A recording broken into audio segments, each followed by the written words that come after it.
जय उत्तराखंड। वैसे मोटेन में आपका हार्दिक स्वागत है। देख रहे पहाड़ों की खबर, सुदूर क्षेत्र की खबर, आपका अपना चैनल वॉइस ऑफ माउंटेन्स। खबर चमोली से आप देख सकते हैं। यह है राजकीय इंटर कॉलेज अलकापुरी, जनपद चमोली में।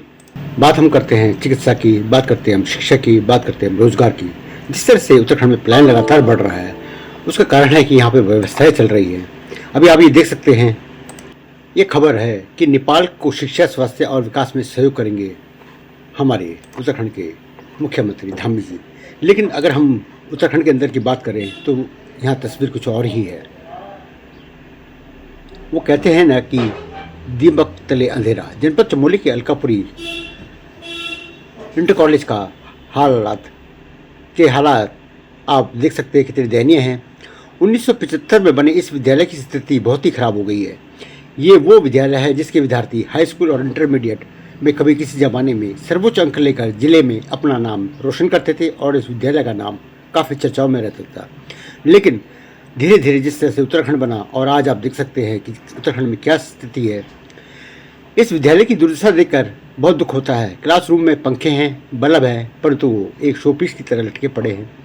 प्रार्थना स्थल है या खेल का मैदान, बच्चों के गिरने से यहाँ पर कोई अनहोनी घटना का डर लगा रहता है, क्योंकि कंकड़ पत्थर यहाँ पर गिरे पड़े रहते हैं। यहाँ मैदान का सुधारीकरण भी जरूरी है। और विद्यालय में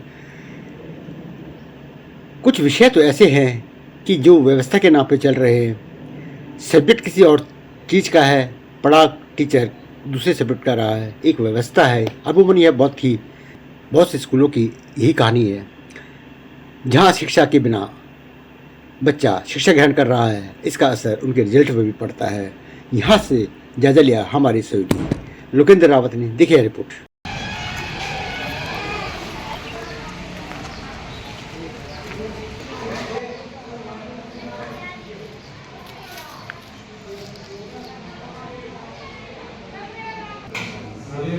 वॉइस ऑफ माउंटेन में आप सभी लोगों का स्वागत है और मैं लोकेंद्र रावत। जैसा कि हम लोग बता रहे हैं कि अभी हम लोग अलकापुरी इंटर कॉलेज में हैं और मेरे ठीक पीछे ये खंडहर में जो तब्दील होता हुआ ये विद्यालय है।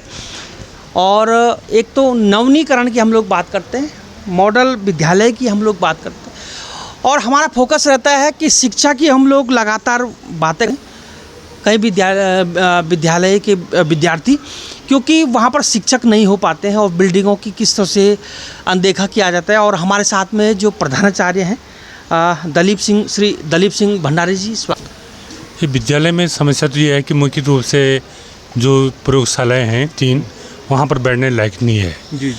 जीर्ण शीर्ण हालत में बच्चों को नहीं बिठाया जा सकता है।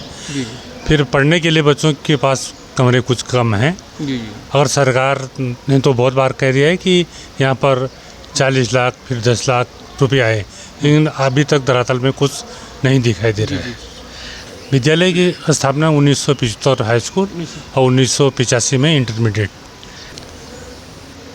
उसके बाद तो यहाँ पर एक 4 कमरे वाला बिल्डिंग मिली और तो सारे बिल्डिंग बहुत पुराने हैं, जर्जर हालत में।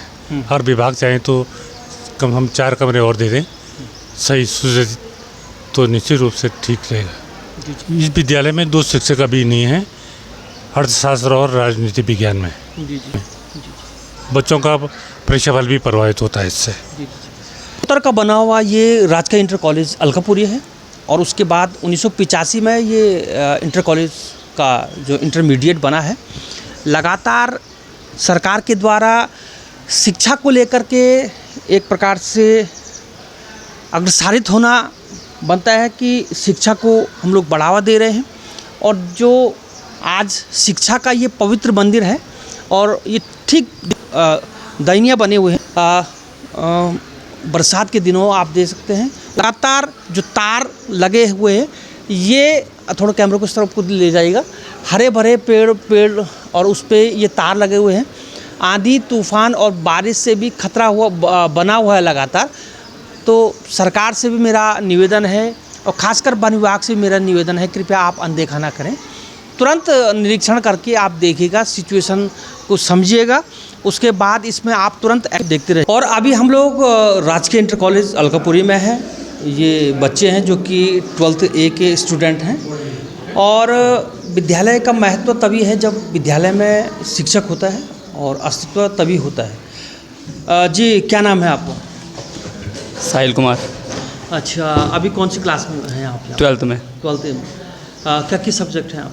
हाँ, अर्थशास्त्र है, पॉलिटिकल साइंस है, हिस्ट्री है, इंग्लिश है और हिंदी है। इकोनॉमिक्स भी है आपको? इकोनॉमिक्स भी है। अच्छा, इकोनॉमिक्स के टीचर हैं यहाँ पे? सर यहाँ पे इकोनॉमिक्स के टीचर नहीं है और किस विषय के टीचर नहीं हैं? और पॉलिटिकल साइंस के नहीं है। Political science. तो आप जैसे सर पढ़ाते हैं, हिस्ट्री वाले सर थोड़ा आता है उनको तो पढ़ाते हैं और घर में भी अध्ययन करते हैं। अच्छा, जी प्रियांशु। क्या क्या विषय हैं आप? जी 5 Hindi, Sanskrit, political science, history, economics. Tuition भी लगाया है आपने? जी दूसरे टीचर पढ़ाते हैं थोड़ा कभी। कि मैं बता रहा हूँ कि आर्ट साइड के ये स्टूडेंट हैं। जी क्या नाम है आपका? कामनी। अच्छा, यहाँ पर टीचर नहीं है तो ट्यूशन लगाया है आपने या फिर कुछ कठिनाइयाँ होती होंगी आपको पढ़ाई में? नहीं, हिस्ट्री वाले सर पढ़ाते हैं इकोनॉमिक्स और होम साइंस वाले सर पॉलिटिकल पढ़ाते हैं। चमोली से भी मेरा निवेदन है और उत्तराखंड सरकार से भी मेरा निवेदन है, किस तरह बच्चे दूर दराज क्षेत्रों से आते हैं और दुर्गम होता है पहाड़ों का जीवन और शिक्षा की हम लोग बात करते हैं, और जब दुख होता है कि पढ़ने की लालसा तो होती है बच्चों पे लेकिन शिक्षक नहीं हो पाते हैं, और इस अभाव पे बच्चे किस तरह से तैयारियां करते हैं, और ये बच्चे चमोली का भविष्य है, इस तरह से अनदेखा नहीं करना चाहिए। और ये कमरे की हालत आप देख सकते हैं, बरसात अभी प्रारंभ नहीं हुआ फिर भी किस तरह से यहाँ पर सिचुएशन, और ये पंखे केवल शोपीस के तौर पे लगे हुए हैं, लटके हुए हैं, और ये थोड़ा इस तरफ को भी दिखाइएगा, ये तार लगे हैं, तो किस तरह से यहाँ पर वॉइस ऑफ माउंटेन्स पहाड़ों की आवाज़ में आपका बहुत बहुत स्वागत।